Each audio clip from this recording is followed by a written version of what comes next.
दोस्तों नमस्कार। इस वक्त अपने स्क्रीन के ऊपर जो तस्वीर आप देख रहे हैं, इस व्यक्ति का नाम है जूलियन असांज।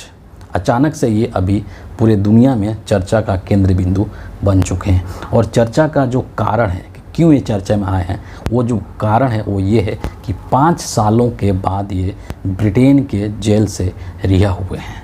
तो कौन है जूलियन असांज और क्यों ये ब्रिटेन के जेल तक पहुँचे थे, इन सभी चीज़ों के बारे में आज इस वीडियो के अंदर हम लोग डिस्कस करने वाले हैं।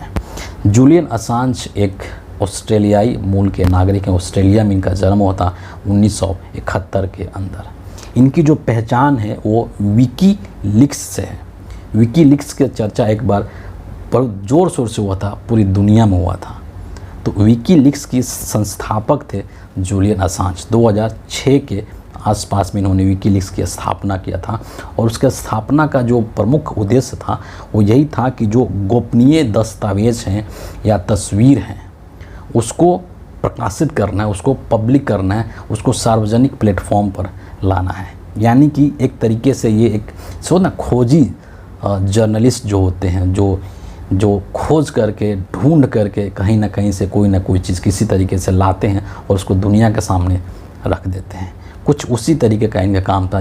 या फिर विसल ब्लोअर जो होते हैं, जो कि बहुत ही अंदरूनी चीज़ों को खोज करके ढूंढ करके उसके बारे में जानकारी इकट्ठा करके ले आते हैं और उसको सार्वजनिक कर देते हैं। तो आप इनको एक विसल ब्लोअर कह सकते हैं या जासूसी पत्रकार कह सकते हैं, कुछ भी आप कह सकते हैं। वही थे जूलियन असांज, जो कि ऑस्ट्रेलिया के व्यक्ति थे। 2010 में जब ये विकीलीक्स का स्थापना किए थे तो विकीलीक्स उस वक्त बहुत ज़्यादा चर्चित नहीं था, बहुत लोग उसको नहीं जानते थे। लेकिन 2009-10 के आसपास में एक ऐसा घटना हुआ जिससे कि विकीलीक्स को पूरी दुनिया जान गई। हर कोई जान गया कि विकीलीक्स क्या है और कौन इससे लोग जुड़े हुए हैं। दरअसल उस समय में एक घटना हुआ जिसमें ये एक वीडियो फुटेज बेसिकली विकीलीक्स के द्वारा पब्लिश किया गया और उसको दिखाया गया। और जिस उस वीडियो के अंदर ये दिखाया गया था कि जो अमेरिकी सैनिक है वो किस तरीके से हेलीकॉप्टर के माध्यम से इराक में आम नागरिकों की हत्या कर रही है। जाहिर सी बात है, किस तरीके का अगर वीडियो फुटेज आता है तो उससे जो देश है, खास करके जो अमेरिका के बारे में जब इस तरीके की चीज़ें दिखाई गई थी तो अमेरिका को इस पर आपत्ति होगी, जाहिर सी बात है। लेकिन उसके बाद से विकीलीक्स काफ़ी फेमस हो गया था पूरे दुनिया में। और जो जूलियन असांज हैं उनके ऊपर मतलब 2006 से लेकर के और अभी तक तकरीबन 17-18 आरोप लगे हैं और उन्हीं आरोपों के संदर्भ में इनको ब्रिटेन के जेल के अंदर रखा गया था। मसलन कुछ आरोप जैसे कि जाहिर सी बात है कि जब ये जासूसी का काम करते थे तो इनके ऊपर जो भी आरोप लगे हैं वो इन्हीं तरीके के जासूसी से ही संबंधित लगे हैं कि किस तरीके से जासूसी करके ये प्राइवेट जो चीज़ें हैं, जो निजी सरकारी जो डेटास हैं, उनको इन्होंने पब्लिक प्लेटफॉर्म पे डाल दिया, प्रकाशित कर दिया, सबको दिखा दिया। इसी तरीके के आरोप इनके ऊपर लगे हुए थे और अमेरिका ने इनके ऊपर एक बहुत बड़ा आरोप लगाया था कि इन्होंने अमेरिका के इतिहास में अभी तक का सबसे बड़ा अमेरिकी दस्तावेज़ को सार्वजनिक करने में भूमिका निभाई थी। और ये कहा गया था कि अमेरिका के इतिहास में सबसे बड़ी गोपनीय जानकारी के साथ छेड़छाड़ इन्होंने किया था जूलियन असांज ने। और उसके पीछे इसीलिए अमेरिकी की जो सरकार है वो पड़ी हुई है। और अभी जब इनकी ये रिहाई हुई है पिछले 5 साल के पश्चात ब्रिटेन के जेल से, तो उसके पीछे अमेरिका का जो न्याय विभाग है उसका एक बहुत बड़ा हाथ है। और अमेरिका के न्याय विभाग और जूलियन असांज के बीच में एक तरीके का एक डील हुआ है और उसमें ये चीज़ कहा गया है, एक जो सौदा हुआ है उसमें ये चीज़ कहा गया है कि जो जूलियन असांज है वो कोर्ट के अंदर अपने जासूसी मामले में अपना गुनाह कबूल करेंगे। रिहा तो हो गए हैं लेकिन इनकी सुनवाई अभी होनी बाकी है। और जब सुनवाई होगी, एक कोर्ट है अमेरिका के अंदर, वहाँ पर जब सुनवाई होगी तो उसके अंदर अपना जो इन्होंने जासूसी किया है उस गुनाह को ये कबूल करेंगे। ऐसा इन्होंने समझौता किया है अमेरिकी सरकार के सामने।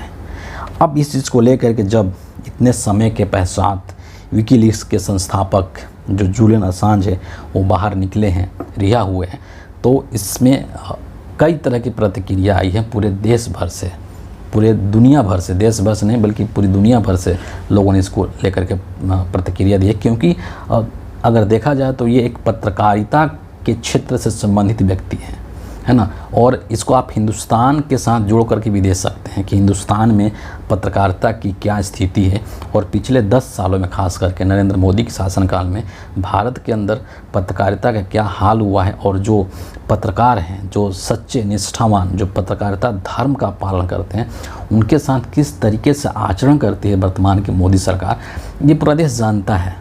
तो इस घटना को आप हिंदुस्तान के संदर्भ में भी देख सकते हैं, हिंदुस्तान के साथ जोड़ करके भी देख सकते हैं कि हिंदुस्तान में पत्रकारिता की क्या स्थिति है। इस चीज़ को लेकर के जूलियन असांज का जो रिहाई हुआ है, और इसको लेकर के मैं 2 स्टेटमेंट यहाँ पर जरूर आप लोगों से साझा करना चाहूँगा। चूँकि ये विकीलीक्स के संस्थापक थे, जो वेबसाइट है विकीलीक्स उसके संस्थापक हैं, तो विकीलीक्स का जो ऑफिशियल ट्विटर हैंडल है उस पर एक ट्वीट किया गया, और उसको मैं हिंदी का उसका जो रूपांतरण है वो आपको यहाँ पर दिखा रहा हूँ, बता रहा हूँ, शेयर कर रहा हूँ। क्या कहता है विकीलीक्स कि जूलियन असांज आज़ाद हैं। 1901 दिनों के 1901 दिनों की कैद के बाद वो 24 जून की तड़के बेलमार्स की जेल से बाहर आए। लंदन के हाई कोर्ट ने उन्हें जमानत मिली और स्टेटफोर्ड एयरपोर्ट पर उन्हें रिहा किया गया, जहां से उन्होंने ब्रिटेन को छोड़ दिया। विकीलीक्स आगे जो क्या कहता है कि इनकी रिहाई में, जो जूलियन असांज है, इनकी रिहाई में वैश्विक कैंपेन, पूरी दुनिया भर के लोग इनके साथ जुड़े हुए थे। तो वह इसीलिए वो कह रहे हैं कि वैश्विक कैंपेन, संयुक्त राष्ट्र में आवाज़ उठाने वाले नेताओं के प्रयास भी शामिल है। ये एक तरीके से अंतर्राष्ट्रीय मुद्दा बन गया था, है ना। इसीलिए इन्होंने इस चीज़ का यहाँ पर जिक्र किया है। इसके बाद ही अमेरिका के न्याय विभाग के साथ समझौता हो पाया, जिसका जिक्र अभी हमने किया। हालांकि अब ये समझौता फाइनल नहीं हुआ है। हमारे पास जैसे ही जानकारियाँ आएंगी हम उसको और अपडेट करेंगे। इसके अलावा इन्होंने और भी कई सारी चीज़ें लिखी। इनकी पत्नी जो स्टेला असांज है और इनके जो बच्चे हैं, इन सभी के बारे में जिक्र किया गया किस तरीके से ये इतने लंबे समय तक अपने परिवार से, अपनी पत्नी और अपने बच्चों से दूर रहे। इन सब के बारे में भी यहाँ पर जिक्र किया गया है।